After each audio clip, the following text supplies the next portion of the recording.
தெரிகிற இந்த பக்கம் தெரிகிறத வந்து கத்திப்பாறைங்க. ஸோ அதுக்கு ஜஸ்ட் ஆப்போசிட் மேலே தெரிகிறத வந்து சங்கூதி பாறை.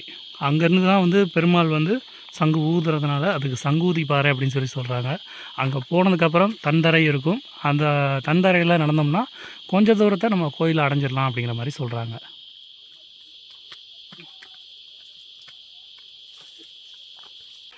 சிக்னல் கிடைக்குதுங்க.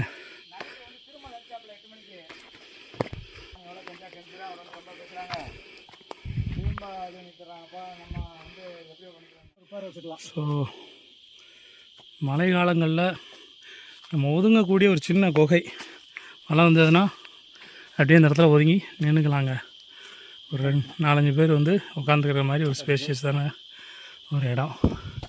அநேகமாக நம்ம கத்திப்பாறைக்கு கீழே தான் இருக்கிறோம். இப்போ பார்க்கக்கூடிய இதுதாங்க கீழே வந்து பார்த்தா அந்த கத்திப்பாறை. ஸோ அதுக்கு கீழே பார்த்திங்க அப்படின்னா நிறையா மூங்கில் மரங்களையும் பார்க்க முடியுது. பொதுவாக மூங்கில் மரங்கள் இருக்கக்கூடிய இடத்துல காற்று ரொம்ப சுத்தமாக இருக்கும். அதுக்கேற்ற மாதிரி இங்கே காற்று வந்து இப்போ நம்ம நிற்கிறது கத்திப்பாறை நிழலில். ஆமாம், கத்திப்பாறை நிழலில் தான் இப்போ நாங்கள் உலாவிக்கிட்டு இருக்கோம். ஆனால் மழை தண்ணி இல்லாமல் இருக்கிறதுக்கு தான் இந்த செடிகள்லாம் ரொம்ப சோர்ந்து போய் வாடி போன மாதிரி இருக்குது பாருங்கள். ஆர்வமாக தண்ணி கொண்டாந்து செடிக்கு ஊற்றினா உங்களுக்கு ஊற்றிக்கிட்டாலே இப்போ செடி உங்களுக்கு கிடைக்கிறதே பெரிய விஷயங்க தண்ணி. ஸோ குறைஞ்சதே ஒரு 4 லிட்டர் தண்ணியாவது எடுத்துகிட்டு வாங்க. இல்லைன்னா ரொம்ப கஷ்டம் தண்ணி. ஆமாம், மழை காலங்களில் தண்ணி இருக்கும் போல். ஆனால் மழை இல்லாத வறட்சியான காலங்களில் தண்ணிக்கு ரொம்ப கஷ்டப்படக்கூடிய இடங்கள்னால நம்ம போயிட்டுருக்கோம்.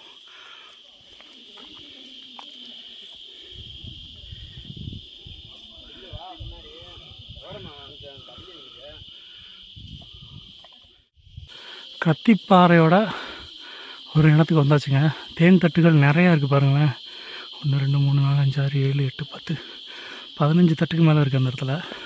ஸோ கத்திப்பாறையை நெருங்கினதுக்கப்புறம் அப்படியே நம்ம போய் சேரக்கூடிய இடம் சங்கூதிப்பாறை. அங்கே தெரியக்கூடியதான். நம்ம ஏறி வந்த தூரத்தில் இன்னும் பாதி தூரம் ஏறணும் அப்படின்னா கோவிலை போய் சேர்ந்துடலான்னு சொல்லி சொல்கிறாங்க. மலைக்காடுகளில் மரங்கள்லேயும் இந்த மாதிரி பாறைகள்லேயும் நம்ம பார்க்கக்கூடியது தாங்க இந்த இது. ஸோ இது பாறை மாதிரி தெரியுது, இது பாறை கிடையாது. பூஞ்சையும் பாசியும் கலந்த ஒரு உயிரினம். ஆமாம், ஒரு உயிரினம். இது இருக்கிற இடத்துல வந்து பார்த்திங்க அப்படின்னா காற்று வந்து ரொம்ப சுத்தமாக இருக்குது. அந்த மாதிரி இடங்களில் தான் இது வந்து உயிர் வாழும். ஸோ பூஞ்சையும் பாசியும் ஒன்று சார்ந்து இருக்குது. இந்த பூஞ்சையிலேருந்து பாசி வந்து அதுக்கு தேவையான பாசி வந்து காற்றுல உள்ள சத்தை